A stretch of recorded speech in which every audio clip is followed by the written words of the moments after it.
Alright class, so we're going to look at this unit, our periodic functions. So first we're just going to review what a function is. So a function is a set of ordered pairs in which for every value of x there's only one value of y. So if we're given the graph, the way we figure out if it's a function or not is using the vertical line test. So for example, the first graph, we have a parabola. If we draw vertical lines across the graph,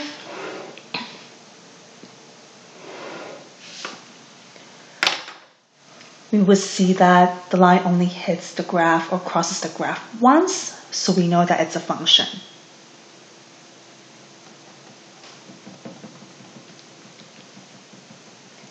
And if we take a look at the second graph, which is like a sideways parabola, if we draw vertical lines,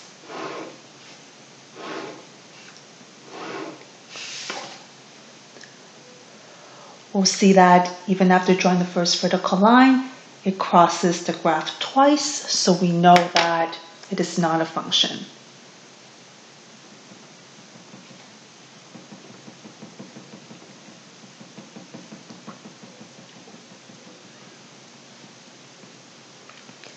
And just to review domain and range, we know the domain is the set of all x values for the graph, whereas range we're referring to all the possible y values of the graph. Now onto periodic function. It's a function that's a pattern of y values that repeat at regular intervals. So for example, we have a periodic function here. If we start at this point, so that y is at 1, let's say, it's going to increase to 2, goes down to 0, all the way down to -2, back to 0, and then back to this point, original point. And this pattern of y values is going to repeat again for the next cycle, going up to 2, down to 1, to 0, all the way to -2, back to 0, and back to 1. So if the y values repeat at regular patterns throughout this whole graph, we will call it a periodic function. Okay, we know it's a function because if we draw vertical lines across the graph, it will only hit the graph once. Now if we were to state the domain and range of this periodic function, the domain, since the arrow goes at both ends, it'll go on forever and ever, so just be the set of all real values for x. So in notation form, we're looking at the x value, and it's all real numbers.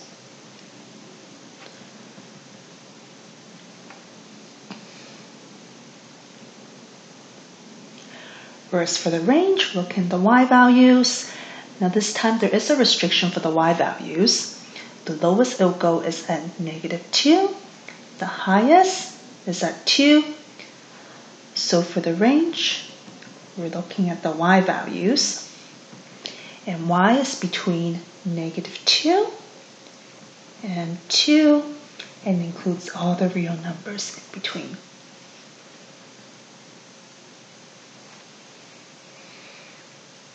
Okay, so this is just an intro of what a periodic function is, and then all we did was just state the domain and range.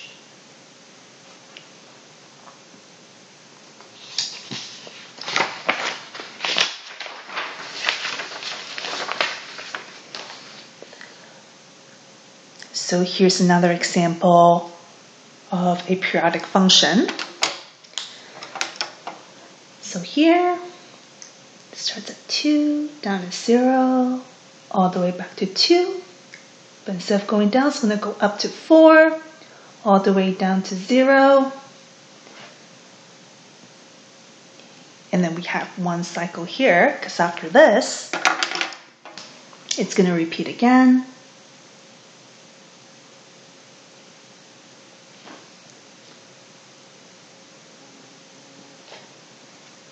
Sorry, actually it's going to finish off here.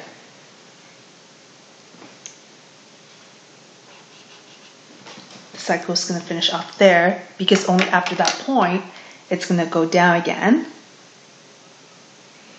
up to 4, go back down to 0, and then to 2, and then so on. Okay, so here we still have a periodic function. And again, we're to state the domain and range. Domain, arrows both ends, it means it'll go on forever and ever. So the domain is just x instead of all real numbers. For the range, we do have a restriction again. The lowest value is 0, highest is 4.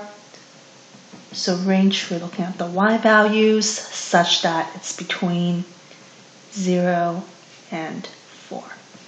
And includes all the real numbers in between.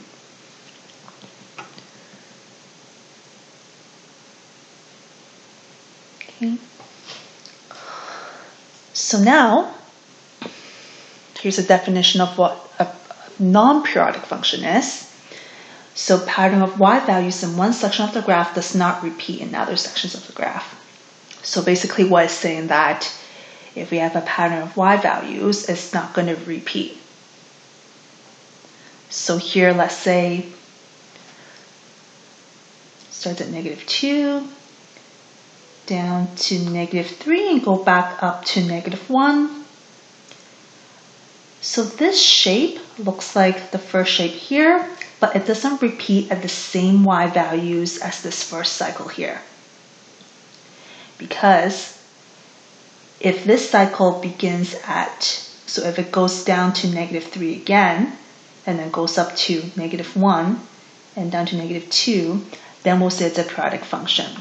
But because the y values is not the same as this original cycle here, then we'll say that this is a non-periodic function. But we can still state the domain and range of non-periodic functions. So domain, look at all the x values. So here we have a restriction. Okay, there's no arrows on both ends.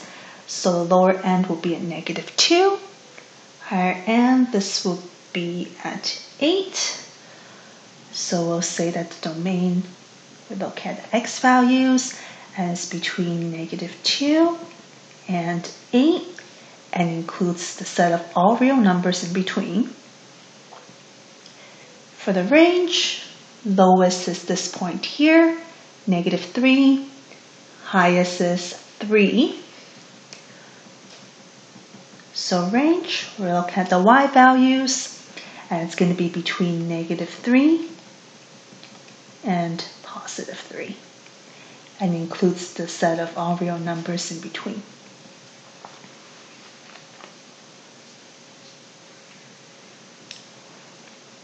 Okay, so we can also state the domain and range of non-periodic functions.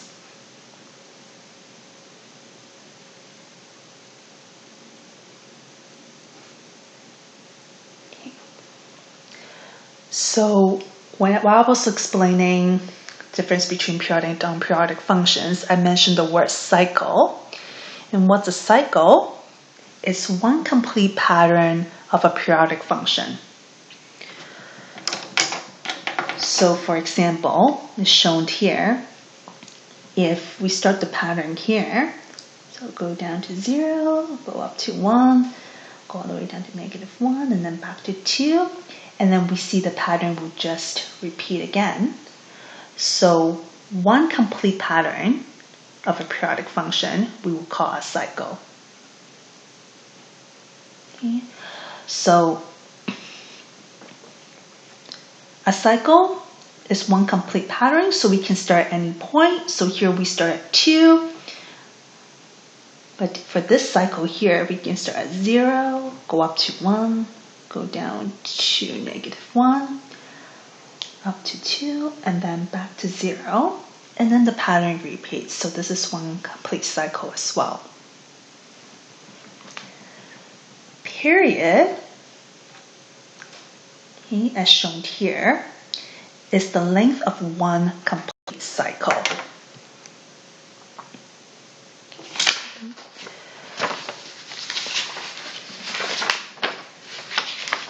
So, just flip to the back page here. A period, horizontal distance from the beginning of one cycle to the beginning of the next cycle of a periodic function. So for example, we have a periodic function here. The cycle starts at this point, goes down to 0, up to 2, down to 0, back to 4, and the cycle is going to repeat.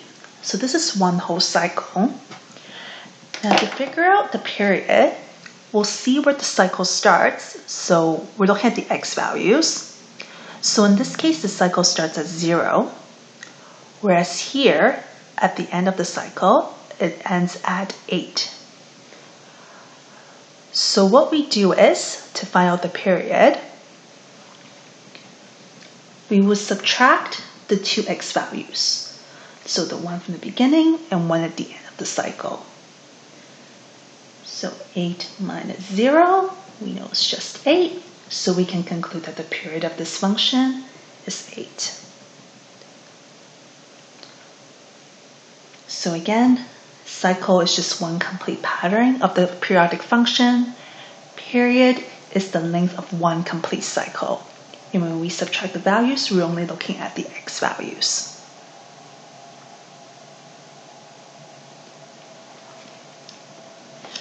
So the last term I want to go over is amplitude,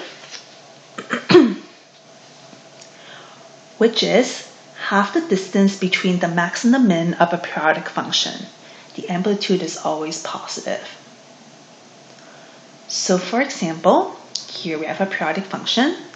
So we have one cycle here, and then we have another cycle here. To figure out the amplitude, so there are two ways to figure it out. So the first way is we figure out what's the max and what's the min.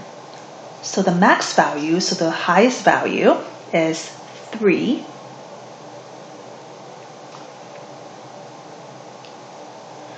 The lowest value, or the minimum value, is -1. What we're going to do is we're going to subtract maximum, subtract minimum. You just be careful of the double negative. 3 subtract -1, same thing as 3 plus 1, which is 4. And then half times 4, or 4 divided by 2, will just be 2. So the amplitude of this function will be 2.